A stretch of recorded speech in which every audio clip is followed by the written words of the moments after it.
नमस्कार दोस्तों। आज हम 14वें दलाई लामा के बारे में कुछ महत्वपूर्ण बातें जानने वाले हैं।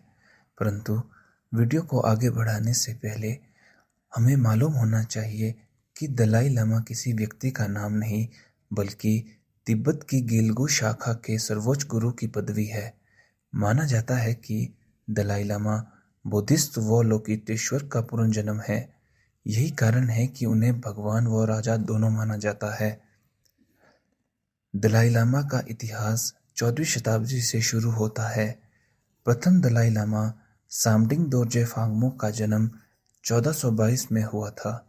शुरुआत में दलाई लामा के पास केवल धर्म से संबंधित शक्तियां होती थी, परंतु 17वीं शताब्दी आते आते उन्हें राजनीतिक जिम्मेदारियां भी दे दी गई तथा वे तिब्बत के शासन का केंद्र बिंदु बन गए। 14वें दलाई लामा का असली नाम लामो डंडूप है। इनका जन्म 6 जुलाई 1935 को उत्तर पूर्वी तिब्बत के तक्सार नामक गांव में हुआ था। इनके पिता किसान थे। तिब्बत की गेलुगू शाखा में अपने अगले दलाई लामा को ढूंढने की एक अनूठी प्रक्रिया अपनाई जाती है। दलाई लामा मृत्यु से पहले एक पत्र में अपने पुनर्जन्म से संबंधित बातें लिखते हैं। अगर दलाई लामा को मृत्यु के बाद जलाया जा रहा है तो उनकी चिता से उठने वाले धुएं की दिशा को देखकर नए दलाई लामा के जन्म का अनुमान लगाया जाता है। इसी प्रकार जब सन 1933 में 13वें दलाई लामा का स्वर्गवास हुआ, उनके देहांत के बाद समस्त बौद्धों ने अगले दलाई लामा को ढूंढने की प्रक्रिया शुरू की। उनकी ये तलाश उन्हें लामो डंडूप तक ले आई। उस समय लामो डंडूप केवल 2 वर्ष के थे। जब बौद्ध भिक्षुओं ने लामो डंडूप की परीक्षा ली तथा उन्हें पुराने दलाई लामा से संबंधित चीजें दिखाई तो वे उन चीजों को पहचान गए। इसी के साथ बौद्ध भिक्षुओं को यह मालूम चला कि लामो डंडूप ही उनके अगले दलाई लामा है। इसके बाद उन्हें मोनेस्ट्री लाया गया, जहां उनकी शिक्षा दीक्षा की गई।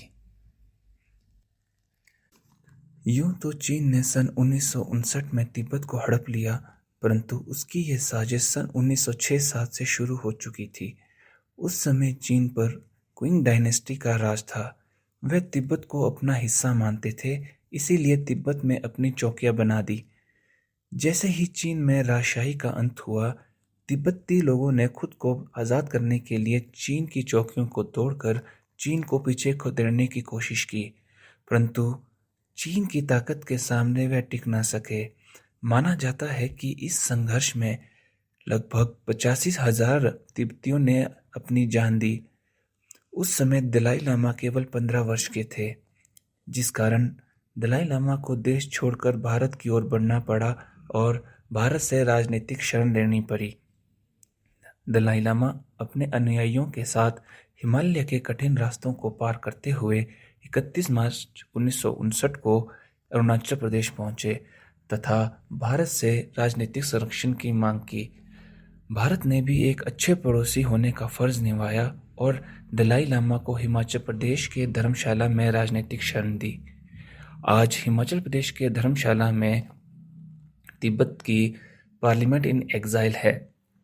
माना जाता है कि भारत चीन के 1962 में युद्ध होने का एक मुख्य कारण यह भी था। आखिर क्यों चीन दलाई लामा को पसंद नहीं करता? दलाई लामा तिब्बत में धार्मिक और राजनीतिक का सर्वोच्च पद है। चीन चाहता है कि वह इंसान दलाई लामा बने जो उसकी कठपुतली की तरह कार्य करे, इसलिए वह तिब्बती धर्म गुरुओं के चुनने की प्रक्रिया में हस्तक्षेप करता है। इस समय 14वें दलाई लामा इस कार्य में चीन के सामने सबसे बड़ा रोड़ा है। चीन डरता है कि 14वें दलाई लामा उनकी पकड़ तिब्बत पे कमजोर कर सकते हैं। दलाई लामा बहुत ही अहिंसा पसंद व्यक्ति है, इसीलिए उन्हें कई लोग महात्मा गांधी का उत्तराधिकारी भी कहते हैं। दलाई लामा को सन 1989 में नोबेल पीस प्राइज से सम्मानित किया जा चुका है।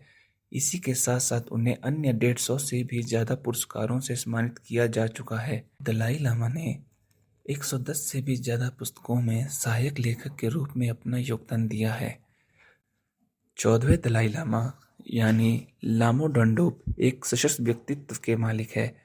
वह पूरी दुनिया में शांति का संदेश दे रहे हैं और अपनी तिब्बती लोगों की समस्याओं व चीन के दमन की पूरी दुनिया में पर्दाफाश कर रहे हैं। ऐसे ही अन्य रोचक तथ्यों, कहानियों व व्यक्तित्वों के बारे में जानने के लिए हमारे चैनल हिस्ट्री डायरी एंड शायरी को सब्सक्राइब करना ना भूलें। वीडियो को लाइक करें, शेयर करें, सब्सक्राइब करें। धन्यवाद।